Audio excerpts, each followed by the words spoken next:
Nah, jamaah rahimakumullah, pada kesempatan malam hari ini kembali kita akan melanjutkan pembahasan kita yang sebelumnya telah kita sampaikan sebagiannya, yaitu tentang bagaimana sikap orang-orang Yahudi Madinah terhadap Rasulullah SAW dan kepada kaum muslimin. Telah kami sampaikan sebelumnya, di antara perilaku mereka adalah mereka orang yang menolak kebenaran meski telah jelas buktinya di hadapan mereka. Mereka juga suka memecah belah dan terus berusaha mencari cara untuk memecah belah antara kaum muslimin, terutama antara muhajirin dan ansor, ataupun antara kaum ansor, yaitu dari suku Aus dan Khazraj. Bahkan mereka orang-orang yang lisannya terlalu ringan untuk mencela dan mencaci maki kesucian Allah Subhanahu wa ta'ala. Tidak pula mereka lepas dari lisan mereka untuk mencela Rasulullah sallallahu alaihi wasallam dan juga melecehkan kitab suci Al-Qur'an. Nah, jamaah rahimakumullah, juga di antara perilaku mereka adalah senantiasa bersekongkol dengan orang-orang munafik. Bahkan merekalah yang menjadi dalang dari segala macam bentuk kemunafikan yang terjadi di kota Madinah. Karena itulah Al-Quran memberikan sifat kepada mereka. Di antaranya yang disebut ke dalam surah Al-Baqarah, wa idza laqul ladzina amanu qalu amanna wa idza khalau ila syayatinihim qalu inna ma'akum innama nahnu mustahzi'un. Di antara perilaku orang-orang munafik itu adalah kalau mereka bertemu dengan orang-orang yang beriman, maka mereka mengaku sebagai orang beriman. Tetapi manakala mereka kembali kepada syayatinihim, kepada setan-setan mereka, dari sini para ulama mengatakan yang dimaksud setan-setan di sini tidak lain adalah orang-orang Yahudi. Kalau mereka berbalik kepada setan-setan mereka, pemimpin-pemimpin mereka dari kalangan orang-orang Yahudi ini, maka mereka akan mengatakan inna ma'akum, sesungguhnya kami ada di pihak kalian. Innama nahnu mustahzi'un, adapun pengakuan kami sebagai orang beriman di hadapan mereka hanyalah dalam rangka untuk mencela, meremehkan dan merendahkan mereka. Inilah sifat mereka. Karena itu jamaah rahimakumullah, orang-orang Yahudi di kota Madinah itu sangat buruk perilakunya. Di antaranya yang ditunjukkan oleh Abdullah bin Ubay bin Salul sebelum dia masuk Islam. Ya, tentu masuk Islamnya karena pura-pura. Ya, sebelum terjadi peristiwa perang Badar, dia masih dalam posisi yang cukup disegani oleh orang-orang Madinah. Suatu kali ketika Rasulullah sallallahu alaihi wasallam menaiki keledai dan membonceng di belakangnya adalah Usamah bin Zaid. Rasulullah hendak berangkat ke rumah sahabatnya yaitu Sa'ad bin Ubadah yang sedang ditimpa sakit. Maka Rasul ini melewati sekumpulan orang yang sedang kumpul di situ. Ada kaum muslimin, ada Abdullah bin Rawaha, salah satu kaum muslimin, salah satu tokoh Madinah. Juga ada di situ Abdullah bin Ubay bin Salul. Maka Abdullah bin Ubay mengatakan, janganlah engkau ganggu kami dengan debu-debu yang diakibatkan oleh kaki-kaki keledaimu. Ya. Maka dari ucapan ini timbullah kemudian adu mulut di antara orang-orang yang ada di sana sampai hampir terjadi perkelahian di antara mereka. Maka Rasul pun sangat sibuk dan tidak henti-hentinya menenangkan mereka sampai mereka semuanya tenang. Lalu kemudian Rasulullah SAW melanjutkan perjalanannya ke rumah Sa'ad bin Ubadah. Lalu beliau mengatakan kepada Sa'ad, wahai Sa'ad, tidakkah engkau mendengar ucapan yang diucapkan oleh Abdullah bin Ubay bin Salul? Ya. Apa ucapannya? Dia pernah mengatakan, innahu la uhsin la ahsan mimma taqul. Sungguh tidak ada perkataan yang lebih buruk dari yang engkau katakan. Sungguh jika apa yang kamu katakan adalah sebuah kebenaran, maka janganlah engkau sakiti kami di majelis kami ini. Jadi yang disampaikan Abdullah bin Ubay bin Salul, intinya dia menunjukkan kebencian melalui kata-katanya kepada Rasulullah sallallahu alaihi wasallam. Maka Sa'ad bin Ubadah pun mengatakan, ya Rasulullah, maafkanlah dia. Demi zat yang telah mengutusmu dan menurunkan kepadamu kitab suci, sungguh Abdullah bin Ubay ini dulu sudah pernah hendak diangkat sebagai pemimpin kota Madinah. Lalu kemudian ternyata Allah berkehendak lain. Allah mengirimmu di tengah-tengah kami dengan membawa Islam, maka kami beriman kepada Allah dan beriman kepadamu, dan kami semua bersatu di bawah kenabian yang engkau bawa. Lalu kemudian itulah yang menjadikan Abdullah bin Ubay bin Salul kemudian dia merasa kehilangan apa Pak?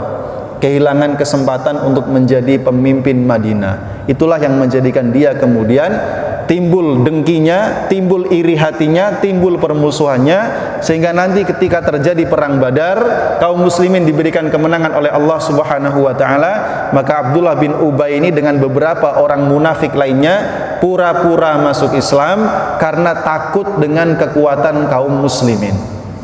Nah, inilah jamaah rahimakumullah di antara bentuk-bentuk persekongkolan yang mereka lakukan, dan masih banyak lagi. Dalam kisah-kisah insyaallah dalam perjalanan sirah nabawiyah ini kita akan melihat bagaimana perlakuan orang-orang munafik ini kepada Rasulullah dan kepada kaum muslimin. Kemudian jamaah rahimakumullah, di antara bentuk perilaku buruk mereka kepada kaum muslimin adalah bahkan mereka sendiri mencela dan mencaci maki siapapun dari kalangan Yahudi yang menyatakan diri masuk ke dalam agama Islam. Ya, jadi awalnya dipuji-puji, disebut orang terbaik di antara mereka, tapi begitu masuk Islam maka mereka kemudian dicela dan dicaci, disebut orang yang paling buruk. Di antaranya adalah seorang Yahudi yang masih muda bernama Abdullah bin Salam. Dia datang kepada Rasulullah SAW dan dia berkata kepada Rasul, dia mengatakan, aku akan bertanya kepadamu 3 pertanyaan. Yang pertanyaan ini tidak mungkin dijawab kecuali oleh seorang Nabi. Pertanyaan pertama, dia mengatakan, apakah tanda pertama akan datangnya kiamat? Pertanyaan yang kedua, apakah makanan yang pertama kali akan dimakan oleh ahli surga? Dan pertanyaan ketiga, seorang bayi ini akan mirip kepada ibunya, bapaknya, atau yang lainnya, ini faktornya apa? Ini pertanyaan yang sulit di zaman itu, Pak. Maka Rasul pun kemudian mengatakan, baru saja Jibril mewahyukan kepadaku jawaban dari pertanyaan yang engkau sampaikan. Adapun pertanyaan yang pertama tentang tanda kiamat yang pertama, maka adalah api yang akan menggiring manusia dari timur ke arah barat, minal masyriq ilal maghrib. Ini ada api yang menggiring manusia. Ini yang pertama.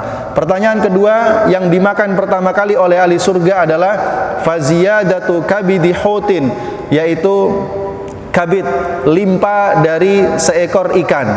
Wa amma syabahu fil walad, adapun kemiripan seorang anak kepada ayah ibunya atau kepada yang lainnya adalah ketika seorang laki-laki dan perempuan bercampur air spermanya, apabila kemudian sperma laki-laki lebih dominan daripada perempuan, maka anaknya akan mirip bapaknya, dan sebaliknya kalau yang dominan adalah perempuan, maka anak ini akan mirip kepada ibunya. Ini yang dijawab. Lalu kemudian Abdullah bin Salam mengatakan, kalau begitu aku bersaksi bahwa engkau adalah utusan Allah. Dengan ini Abdullah bin Salam masuk Islam.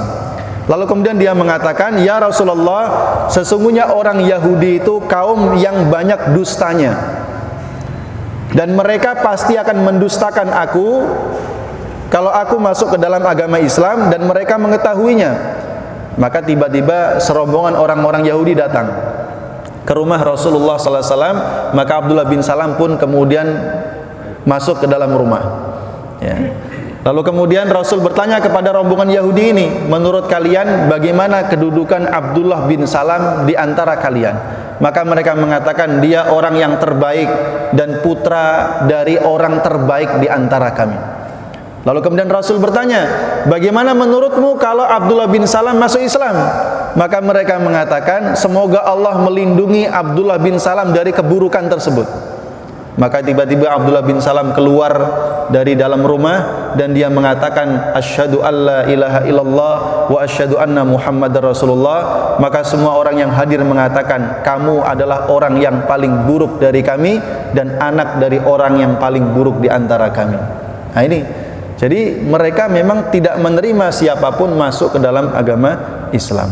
Nah, jamaah rahimakumullah, kemudian juga di antara perilaku buruk mereka kepada kaum muslimin adalah kebiasaan mereka yang selalu mencela dan memojokkan kaum muslimin. Awal-awal kaum muslimin yang hijrah dari Mekah ke Madinah, maka orang-orang Yahudi ini menyebarkan desas-desus isu bahwa mereka telah menyihir orang-orang kaum muslimin dari kalangan muhajirin, sehingga mereka dikatakan tidak akan pernah memiliki anak di kota Madinah. Ya. Maka selang beberapa bulan kemudian lahirlah anak dari Asma binti Abu Bakar, istri dari Abdullah bin Zubair, istri daripada Zubair bin Awam, mohon maaf. Lahirlah seorang anak laki-laki yang kemudian diberikan nama oleh Rasulullah SAW dengan nama Abdullah, kemudian ditahnik oleh Rasul dengan kurma, dan anak ini kelak menjadi anak yang mulia dan anak yang soleh, namanya Abdullah bin Zubair. Lalu dengan kelahiran Abdullah bin Zubair ini, kaum muslimin semuanya mengumandangkan takbir dengan suara yang keras, menandakan bahwa apa yang disampaikan orang Yahudi selama ini hanya propaganda untuk menakut-nakuti mereka saja. Nah, ini diantara bentuk bagaimana mereka selalu menggunakan berbagai macam cara supaya kaum muslimin ini merasa tidak betah dan tidak nyaman tinggal di kota Madinah. Ya, selain berbagai macam cara-cara yang buruk lainnya.